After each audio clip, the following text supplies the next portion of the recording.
আজকে আপনাদের প্লাজো সালোয়ার এক শার্ট করে কিভাবে কাটিং ও সেলাই করবেন পটি বাদে সেই ভিডিওটি দেখাবো। তো কাপড়টা প্রথমে 4 ভাঁজে ভাঁজ করে নেন।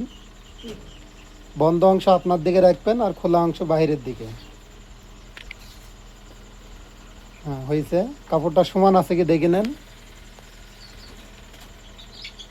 হ্যাঁ, এদিকে 4 ভাঁজ, খোলা অংশ বাইরের দিকে আছে এবং বন্ধ অংশ ভিতরের দিকে আছে। এবার হচ্ছে যে কাপড়টা একটু ছোট বড় আছে ওই সাইডে সমান করে কাটিয়ে নেন।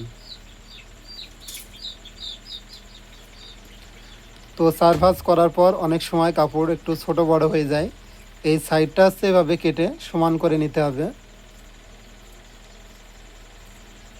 তো প্রথমে কাপড়টা এখানে কেটে সমান করে নেওয়া হচ্ছে। এটা হচ্ছে প্লাজো সালোয়ার কাটিং করে দেখাবো। তো পরবর্তীতে আপনারা যদি বেশি বেশি লাইক করেন অবশ্যই সেলাই ভিডিও পাবেন। এখন হচ্ছে ওই সাইডের থেকে 2 ইঞ্চি নেন। প্রথমে একটা দাগ করে নেন, 2 ইঞ্চি লম্বায় দাগ হবে। হ্যাঁ, 2 ইঞ্চি রাবারের ভাঙার মাপ। তো 2 ইঞ্চিতে এবার স্কেল নেন, বড় স্কেল এই সাইডে আছে। একদম আগাগোড়া কাপড় যদ্দূর আসে সিট এমনি এমনি। হ্যাঁ, সমান করে দাগ করবেন। উপরে যে কাপড়টা থাকবে যেন সমান থাকে।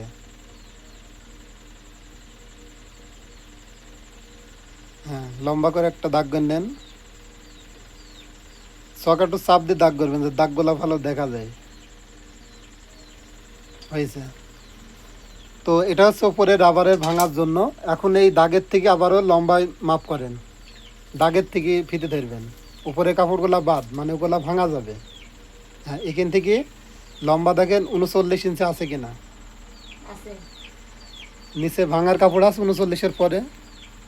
না তো ঠিক আছে, এখানে আমাদের 38 ইঞ্চি সালোয়ারের লম্বা হবে এবং 1 ইঞ্চি বাড়তি কাপড় আছে। 38 একটা দাগ করে নেন। 1 ইঞ্চি বাড়তি কাপড় দেওয়া হয়েছে। তো আমাদের নিচে আর দাগ দেওয়া লাগছে না। বাড়তি যে কাপড় আছে এখানেও এরম লম্বা করে দাগ দেন। এই সাইডে যেরকম দিচ্ছেন এই সাইডেও এরম লম্বা করে দাগ করেন। দাগটা সমান করে করবেন।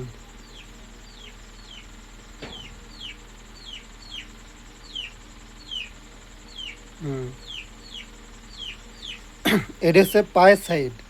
নিচে যে কাপড়টা আছে এটা হচ্ছে বাড়তি ভাঙার জন্যে। এবার এই দাগ সোজা এমনি এমনি ফিতে ধরেন পার মহড়া।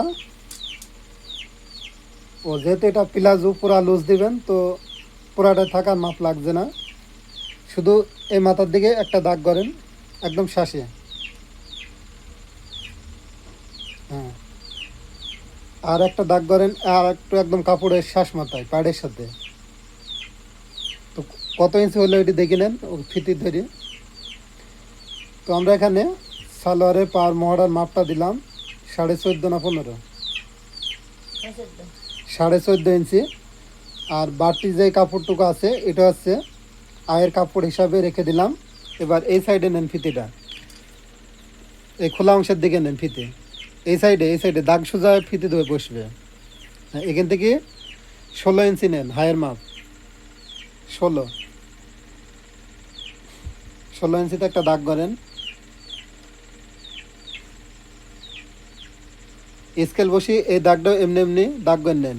আগের দুইটা যেভাবে দাগ করেছেন এটাও এরকম সমান করি। বড় স্কেল নেন, বড় স্কেল।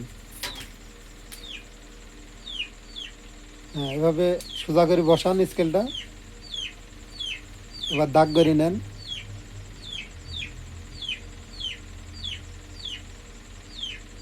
হ্যাঁ, হয়েছে। এবার হচ্ছে একদম এই শ্বাস মাথার থেকে 2 ইঞ্চি নেন ফিতে দিয়ে।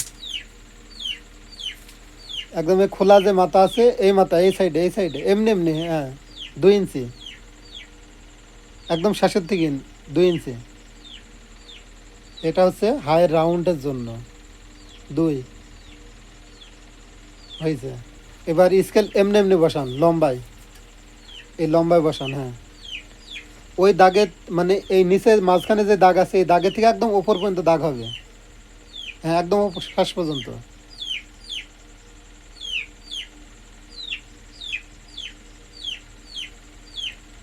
হয়েছে। এইবার হচ্ছে এখানে একটু রাউন্ড করতে হবে হাইয়ের। ওই এভাবে, হ্যাঁ এখানে একটু রাউন্ড করতে হবে। এখন হচ্ছে প্লাজো সালোয়ারে শুধু কাটিং হবে। এই হাইয়ের মাপটা যেহেতু নিচের দিকে যত লুজ আছে তাই থাকবে, শুধু এই হাইয়ের যে দাগটা আছে এখান থেকে এই দাগ দিয়ে এই হাই পর্যন্ত রাউন্ড করে বার করে দেন।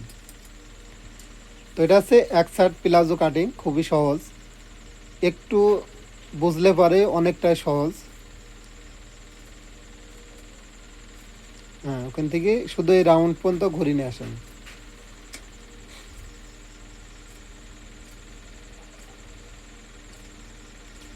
তো ভিউয়ার্স অবশ্যই ভিডিওতে লাইক দিবেন, কারণ আপনারা লাইক দিলে এটা সেলাই ভিডিও আপলোড দিব।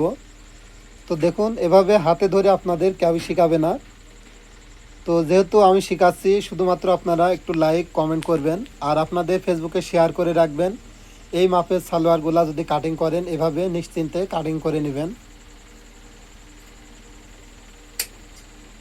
হয়ে গেছে প্লাজো কাটিং। তো ভিউয়ার্স ভিডিওটি ভালো লাগলে অবশ্যই লাইক কমেন্ট শেয়ার করবেন। এরকম আরও ভিডিও দেখার জন্য পেজটি ফলো দিবেন। ইউটিউব থেকে দেখলে অবশ্যই সাবস্ক্রাইব করবেন।